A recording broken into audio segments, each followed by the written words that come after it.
The LTFRB may have already approved the LRT fare hike, but nothing is final just yet. The government's Libreng Sakay program in EDSA is seen to make a comeback next month. And Zamboanga City is reeling from massive flooding brought about by a low-pressure area and shear line.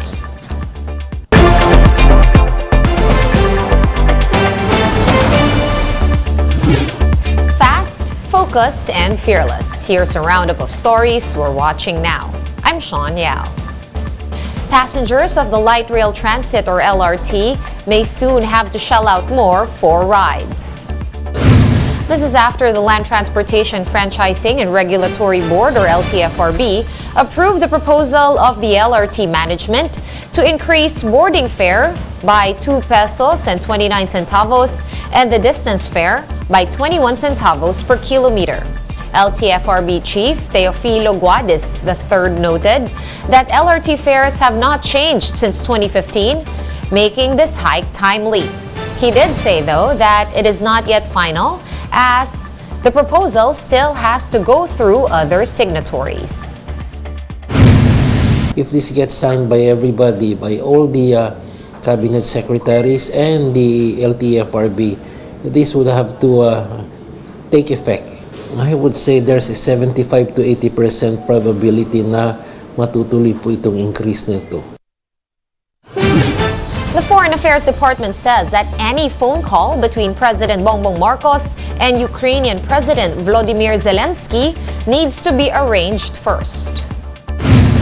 This is the DFA's reaction after the Ukrainian embassy in Malaysia said their government has been trying to set up a call between the two leaders since June, but to no avail.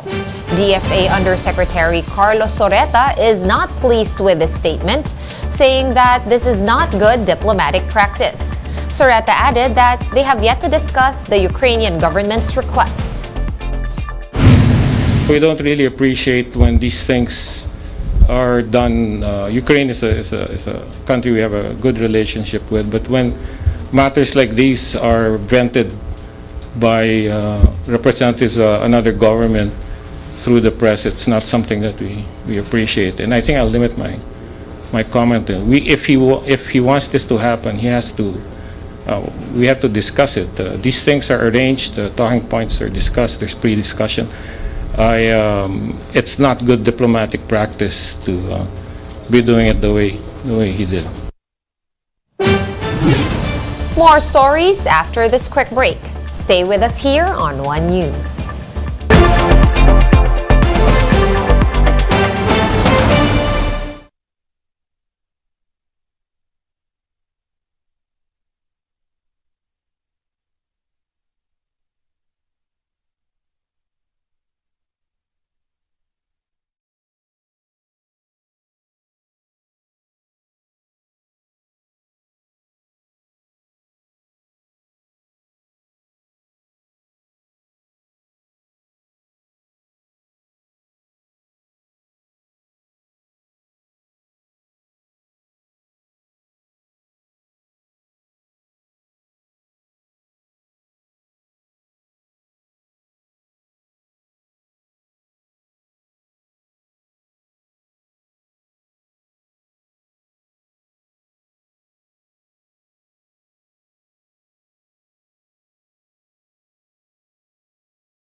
You're still watching One News Now. I'm Sean Yao.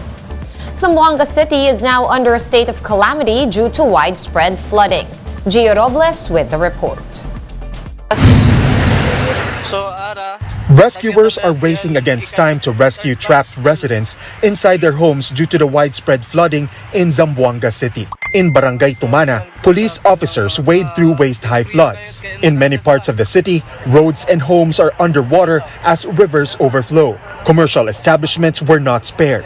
In this video, a statue from a popular fast food restaurant was almost swept by the raging flood. In one area, motorists scrambled to look for alternate routes after a bridge was closed due to the flood. Authorities had to evacuate residents as non-stop rains pour in Zamboanga City due to the low-pressure area and shear line. From senior citizens to children, rescuers assure no one is left behind. The Coast Guard also helped in evacuation efforts, improvising a floating device to carry kids to safety. In an interview with News 5, the Zamboanga City Disaster Risk Reduction and Management Office admits they were caught off guard by the effect of incessant rains. Unlike before, hindi talaga ito nangyayari sa mga yung bana hanggang sa bubong ng mga bahay. Madali talaga yan pag-apaw ng tubig. And then what you notice, even yung highways namin, binabaha yung highways namin. Unlike before, hindi nangyayari ito. Local officials say over 15,000 residents from 30 barangays are affected by the massive flooding in Zamboanga City. Unfortunately, there are 2 reported fatalities due to drowning. Initial report given to us by the city police was that lumabas sila, so nahulog sila sa mga imbornal kasi flooded. Yun, na-disgrasya. So, natangay at kadabatay. The LGU said that initial relief efforts have been carried out to several evacuation centers, but they still need more supply of clean drinking water and food. Aside from Zamboanga City, the shear line also brought heavy rains in other parts of Zamboanga Peninsula. In Zamboanga del Sur, waist-deep flood was reported at Manicaja National High School. Same is true in Zamboanga del Norte, where a rescue operation was conducted. Overall, there are at least 10,000 affected families from 19 towns and cities in Zamboanga Peninsula. Power supply remains a problem, while classes and work were suspended today. Sea trips were also cancelled between Zamboanga, Basilan, Sulu, and Tawi-Tawi. For News 5, Gio Robles, we are One News. And here is a quick look at today's other top stories. The town of Gandara in Samar is now under a state of calamity due to non-stop heavy rains. Low-lying barangays are now submerged in floodwater. The Municipal Agriculture Office also reported that a considerable volume of crops have been damaged. The government is looking to bring back its Libreng Sakay program at the EDSA bus carousel by February. The LTFRB reports that the Budget Department has already approved the 1.2 billion peso budget for the free rides. Authorities hope that this budget can be released soonest, so the Libreng Sakay program can resume next month. The Agriculture Department has set a price watch on eggs, the prices of which have gone up per piece from 6 pesos and 90 centavos to 8 pesos and 70 centavos.